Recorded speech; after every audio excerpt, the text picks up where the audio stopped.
Ríos de Vida presenta al pastor Daniel García en un estudio profundo sobre Nehemías. 19 exposiciones de 30 minutos cada una que irán revelando el valioso contenido de este libro.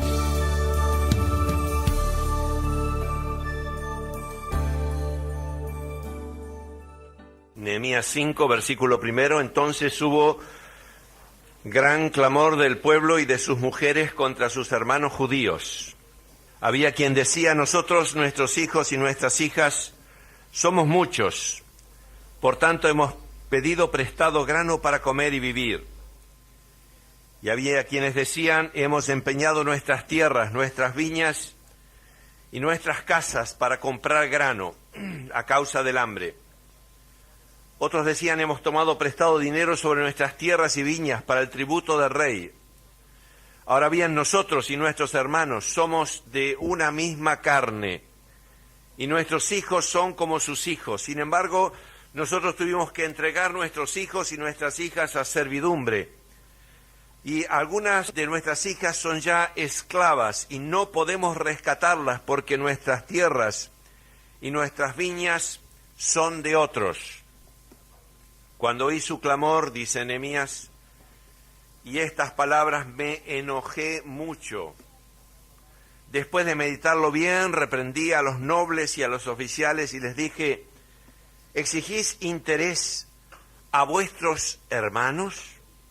Además, convoqué contra ellos una gran asamblea y les dije: nosotros, según nuestras posibilidades, rescatamos a nuestros hermanos judíos que habían sido vendidos a las naciones.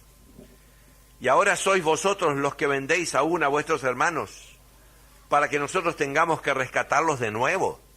Y callaron, pues no tuvieron que responder. Y yo añadí: no es bueno lo que hacéis.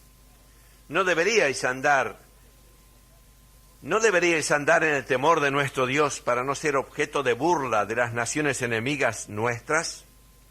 También yo, mis hermanos y mis criados, les hemos pedido prestado dinero y grano. Perdonémosle esta deuda. Os ruego que les devolváis sus tierras, sus viñas, sus olivares y sus casas, y la centésima parte del dinero, del grano, del vino y del aceite que demandáis de ellos como interés. Ellos respondieron: lo devolveremos, y nada les demandaremos. Haremos así como tú dices. Entonces convoqué a los sacerdotes y les hice jurar que harían conforme a esto.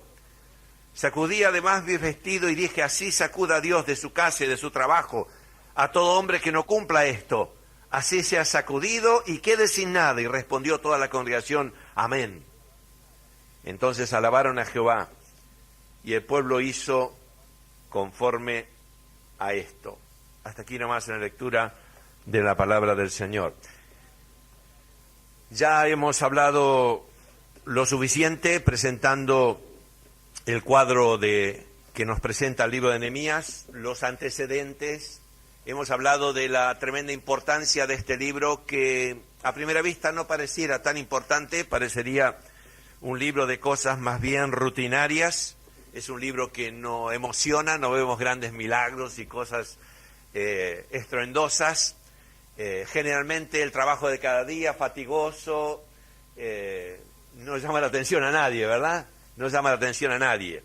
Generalmente asociamos más el trabajo con el día lunes, que empieza la semana y que nos queda una semana de trabajo. ¿Y qué más remedio nos queda que trabajar? Pero yo ya quiero referirme a lo que ya hemos hablado del libro de Nehemías y que puedan escuchar lo que hemos dicho sobre el libro de Nehemías. Es un libro de cosas que no parecen asombrosas, pero son tremendamente importantes. Y es muchas veces la diferencia entre la obra de Dios y la obra de los hombres. Los hombres, si no hacen una obra que deja a todo el mundo con la boca abierta, no están conformes. Siempre buscan hacer la torre más alta, buscan hacer los Juegos Olímpicos más estrepitosos, buscan hacer el Mundial de Fútbol más grande. Todos son grandezas, porque el hombre apela a los sentimientos y a las sensaciones y a las emociones naturales que de alguna manera tienen que ser satisfechas. pero Dios no apela a nuestros sentimientos naturales ni a nuestras emociones naturales, sino va mucho más profundo. Dios va a nuestro espíritu, porque tenemos espíritu, que es lo que nos diferencia de los animales. Y Dios va a nuestro corazón. Y muchas veces apela a nuestro corazón con la rutina, con las cosas sencillas, pero cuidado, no sirven las cosas porque son meramente sencillas, sino sirven cuando el Señor está en esa cosa. Cuando el Señor está en el paso que estamos dando, cuando el Señor avala nuestra vida, cuando el Señor está en la decisión que hemos tomado, como recién cantamos, cuando se elige el camino se debe seguir hasta el final, pero no cualquier camino, podemos elegir un mal camino, no es cuestión de seguir hasta el final un mal camino que hayamos elegido, sino el buen camino, cuando tenemos la certidumbre en lo profundo de nuestro corazón, avalado por la palabra de Dios. Dios nos ha mostrado el camino, ese camino vamos a seguir hasta el final. Aunque termine en una cruz, aunque termine en una cruz, porque si el Señor terminó en la cruz, bien podemos nosotros terminar también de alguna manera como Él. Pero vamos a terminar si es que nos toca, si es que llega a ser así para nosotros, si es que tenemos que literalmente dar la vida, será con el Señor a nuestro lado.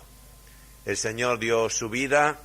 Y cuando dio su vida, nadie estuvo a su lado. Los discípulos habían huido, el Padre lo había dejado, Él clamando, Dios mío, ¿por qué me has desamparado?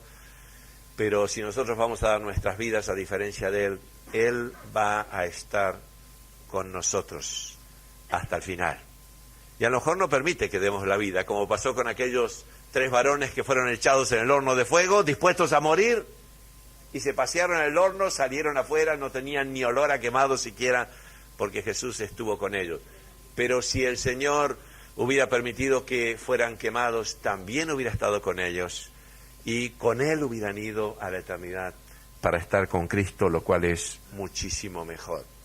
Así que es importante que estemos en guardia, sobre todo nosotros que estamos tocando las cosas del Señor, que estamos escuchando la palabra del Señor, que escuchamos a veces cosas grandiosas por aquí y por allí, que las cosas grandiosas que pudieran suceder en la obra del Señor no nos atrapen la atención a nosotros. A nosotros tiene que atraparnos la atención, acapararnos la atención, lo que Dios dice en su palabra para nosotros y lo que Dios nos ha mandado hacer, que puede ser distinto que a todos los demás.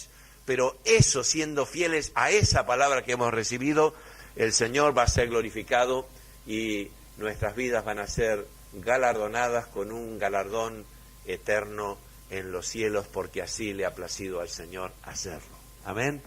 Así que es muy importante el libro de Nehemías en este sentido. También vimos todo lo que antecedió a la venida de Nehemías. Vimos a Nehemías el puesto que ocupaba en el reino, que abandona momentáneamente para venir a Jerusalén, a gobernar Jerusalén con el santo propósito de bendecir el pueblo de Dios y de obedecer a aquella carga que el Espíritu Santo había puesto en su corazón. Nehemías vivía muy bien, pero hubiera sido muy difícil para él seguir viviendo en el palacio con una carga semejante en su corazón. Hubiera sido muy triste. De hecho, es posible. Hay gente que ha recibido un llamado de Dios y no se atreve a cumplirlo, tiene miedo de perder y dejar, de perder sus bienes o de perder su vida o lo que fuera, y es muy triste ver esas vidas que viven en donde no tienen que vivir y hacen lo que no tienen que hacer y no se atrevieron a hacer lo que tenían que haber hecho, porque no hay cosa más triste que desobedecer al Señor. Nehemías ha obedecido al Señor, está donde está por obediencia al Señor, y él sabe que el Señor lo habrá de ayudar, cualquiera sea el resultado de su gestión. Para los periodistas su gestión pudo haber sido un desastre, pero a él lo que le importa es que Dios apruebe su obra. Si Dios aprueba su obra y de eso se cuida, se tendrá ya por satisfecho y por feliz de haber honrado al Señor. También vimos que desde que Nehemías viene allí a Jerusalén y empieza a procurar el bien del pueblo de Dios, los enemigos se levantan primero con burla. Esto lo hemos reiterado, pero es interesante que lo tengamos en cuenta, porque Claro, la apariencia del trabajo que se estaba haciendo en Jerusalén era muy insignificante y muy pesado y muy cansador, y vuelvo a reiterar, sin brillo, sin grandeza, sin cosas enormes, sin cosas sobrenaturales a la vista. Y entonces para el enemigo era muy fácil combatir el trabajo que estaban haciendo, diciendo: si sube una zorra ahí en ese muro que están haciendo, se va a caer. Y riéndose ellos delante del ejército, riéndose sus líderes de la obra que estaban haciendo los hermanos en Jerusalén. Pero la burla es un arma de Satanás, y a veces es muy poderosa. La burla ha hecho cesar obras. La burla hizo cesar en el libro anterior, en el libro de Esdras, primero la burla y después las amenazas, hizo cesar el trabajo de la edificación, reedificación del templo en Jerusalén. Y aquí está produciendo o queriendo producir desánimo. No merece la pena, no merece la pena. Es algo insignificante lo que estáis haciendo. Pero claro, cuando el enemigo ve que a pesar de la burla seguimos adelante y no nos amilanamos, no abandonamos el trabajo, de la burla pasa a los hechos, pasa a planear cosas más serias y empieza a idear toda suerte de intervenciones para hacer cesar la obra, en las cuales está incluida el plan de matar a Nehemías si lo pueden hacer. Si no es a Nehemías, por lo menos buena parte del pueblo. Y es tremendo porque esto vimos en el capítulo anterior. El pueblo, una vez que los líderes y el pueblo, una vez que entran en conocimiento de este plan del enemigo, dice que se dedican a velar y a orar, velan con sus armas, algunos trabajando con una mano y con las armas en la otra mano, por decirlo de alguna manera, velan con sus armas y velan con sus oraciones.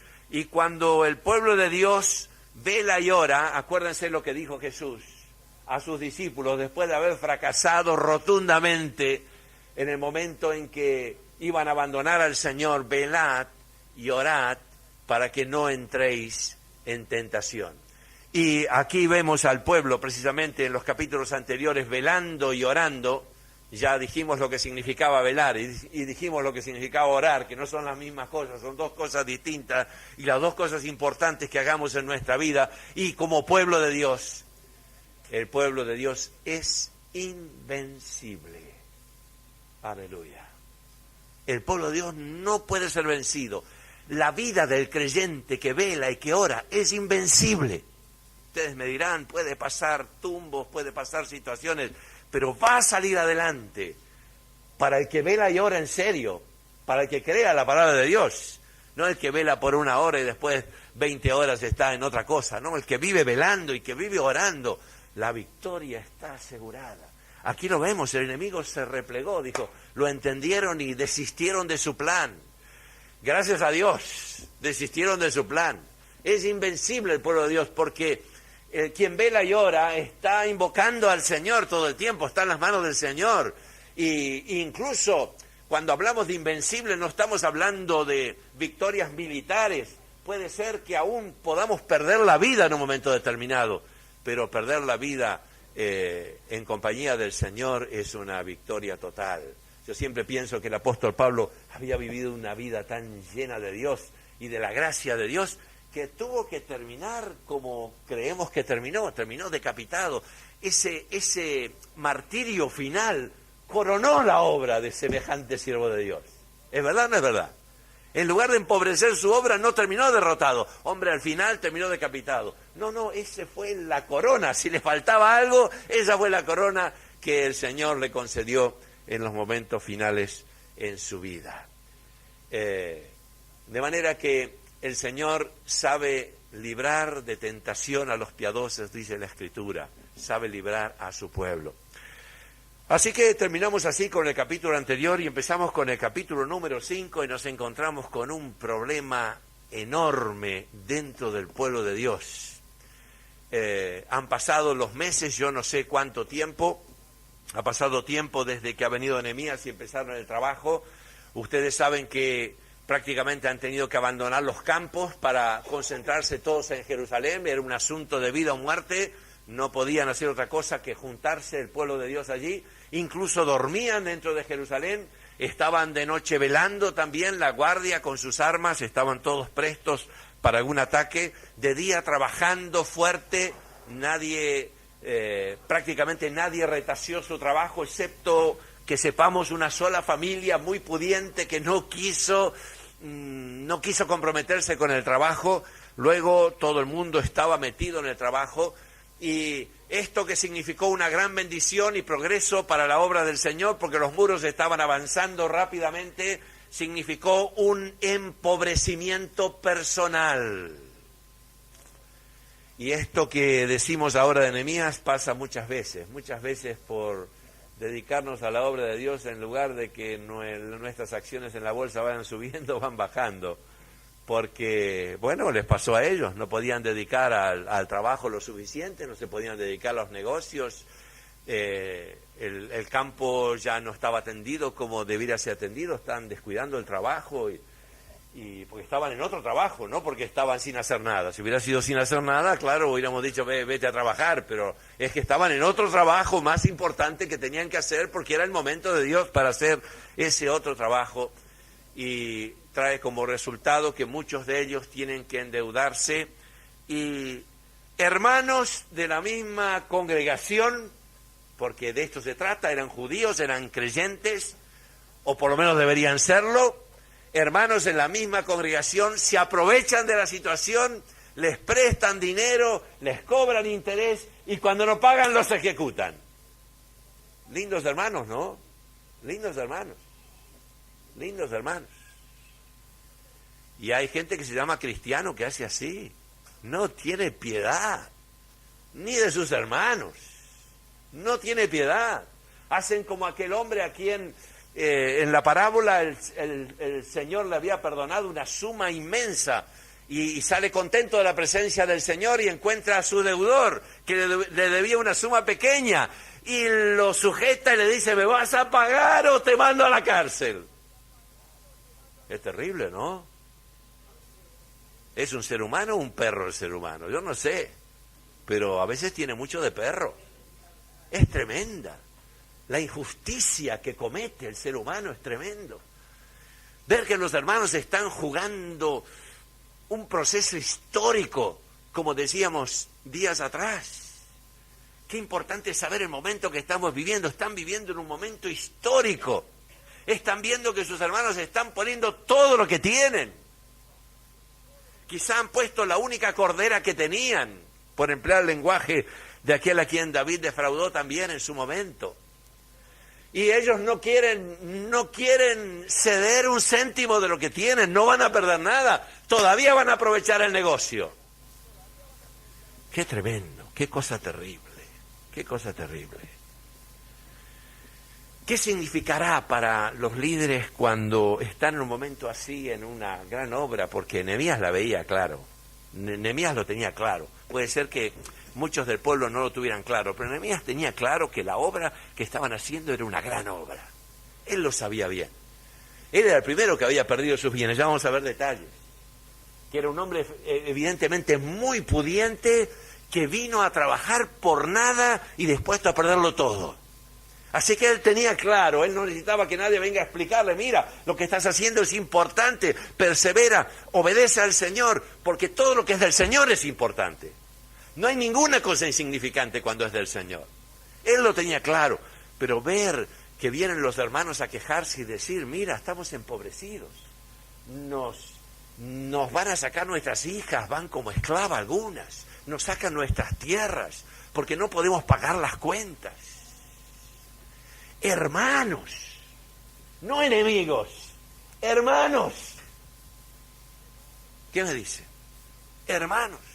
Es posible, algunos cuando ven una cosa así en la iglesia ya no saben a dónde ir. No, pero estas cosas suceden en la iglesia también. Hay hermanos así. Qué triste, con el corazón cerrado, que no ven más allá de sus ojos, más de sus cosas personales, que no le toquen lo que tienen, que no le toquen lo que tienen. Y dice que Nehemías dice, se enojó mucho. Se enojó tanto que tuvo que meditar un buen rato, porque si va así enojado, mata a alguno. Estaba muy indignado. Claro, no podía entenderlo. Dice, y lo medité bien, dice, lo medité bien. Y primero de todo fui a reprender a los culpables. Les pegó un sermón, les dio un sermón de aquellos. Acá dice resumen, así que se imagina. Me imagino que ese sermón no habrá tenido horario. Les dijo de todo. Acá tenemos el resumen. Reprendió a los culpables. Ahora, tenemos que tener cuidado con el enojo, que es una de las cosas que más rápido nos afloran a nosotros, sobre todo cuando nos involucramos en la obra del Señor. Nos enojan cuando otros nos involucran en la obra del Señor. Nos enojan cuando otros no responden como nosotros respondemos a la obra del Señor. Yo me acuerdo, nunca me olvido, un amigo mío en Quilmes que era generalmente el único que iba a trabajar en hacer unas bases grandes de lo que hoy es el salón de cultos allí. Y él estaba dispuesto a trabajar horas y horas porque era un experto en el armado de las bases y demás. Dispuesto a trabajar horas y horas, pero lo único que lo mataba era no ver que fulano de tal no estaba ahí también trabajando con él. Y costó meses y yo creo que años hasta que pudo superar eso. Que nadie hubiera con él, por lo menos de los que él sabía que podían ayudarlo en ese trabajo. Él se indignaba, se enojaba. Dice aquí Nehemías, me enojé mucho. Cuidado con el ojo, porque lo que el enemigo no pudo hacer con la pereza, o lo que el enemigo no pudo hacer con nuestros bienes, no nos asustó, puede ser que lo destruya en un momento con nuestro enojo, porque la ira del hombre no obra la justicia de Dios.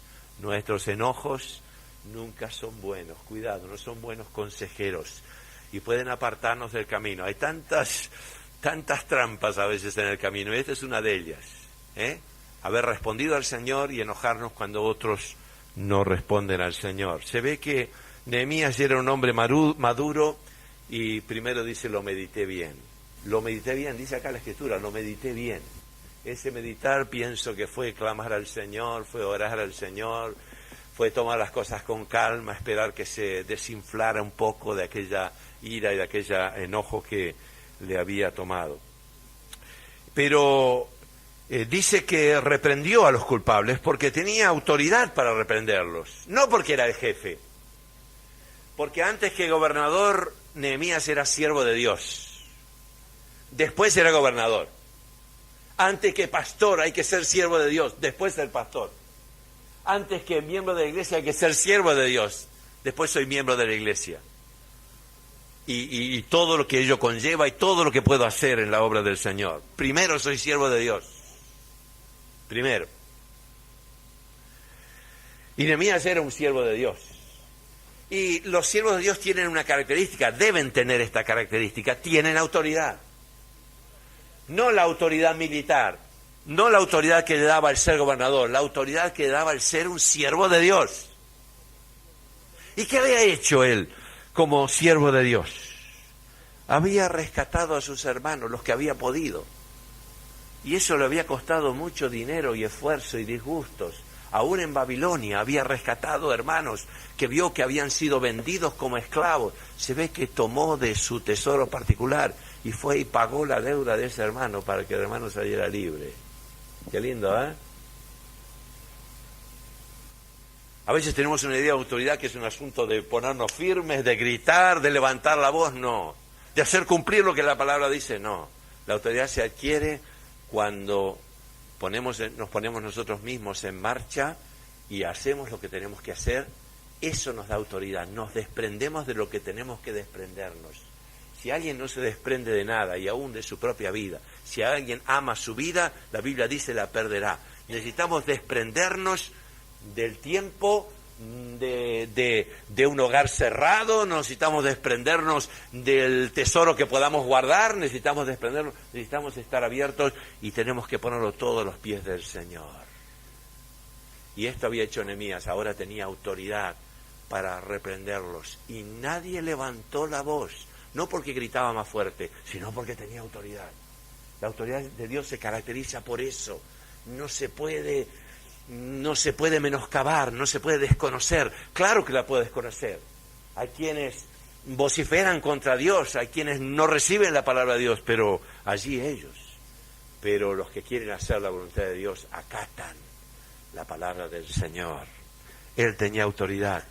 Y es interesante porque el versículo 11 dice: os ruego que les desvolváis.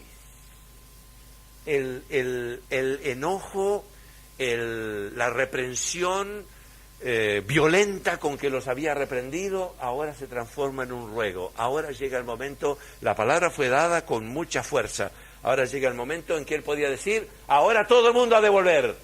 No, él no da órdenes así, no es un dictador, no es un dictador. Entre un dictador y un siervo de Dios hay un abismo muy grande, gracias a Dios.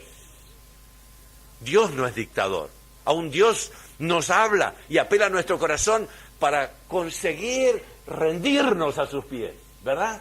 Y si no nos rendimos, ¿qué? Nos deja a nuestra suerte. O seguirá insistiendo, pero Dios no es un dictador. Sus siervos nunca son dictadores. Si alguien se parece a un dictador, no es un siervo de Dios. Estará en la iglesia, pero no es un siervo de Dios. Aquí está rogándole a ellos que ahora devuelvan todo lo que han recibido de interés y que devuelvan las propiedades y devuelvan todo lo que habían recibido de mano de ellos.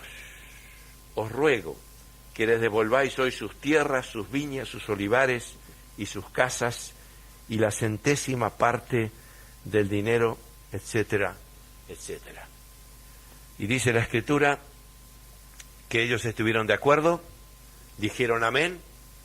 Estuvieron de acuerdo, nadie estuvo en desacuerdo, y dice la Escritura que les hizo jurar, era una cosa que en el Antiguo Testamento necesariamente se hacía, y una vez que hubieron jurado, y todo el pueblo dijo amén, respondió toda la congregación amén, entonces alabaron a Jehová, y el pueblo hizo conforme a esto.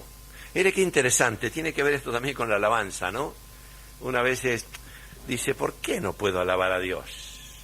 Porque estoy en desobediencia. Cuando no he respondido a la voz de Dios, cuando no he hecho lo que el Señor me ha pedido, la alabanza no fluye, es un problema. ¿Puedo alabar a Dios cuando estoy entregado a las manos de Dios?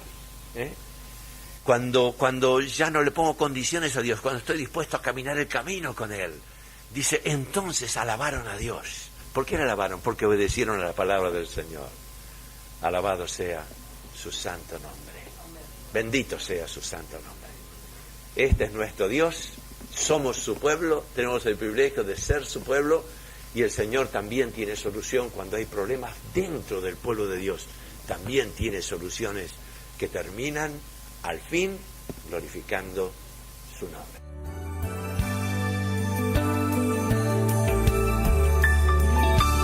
Presentó al pastor Daniel García en esta exposición del libro de Nehemías, Ríos de Vida.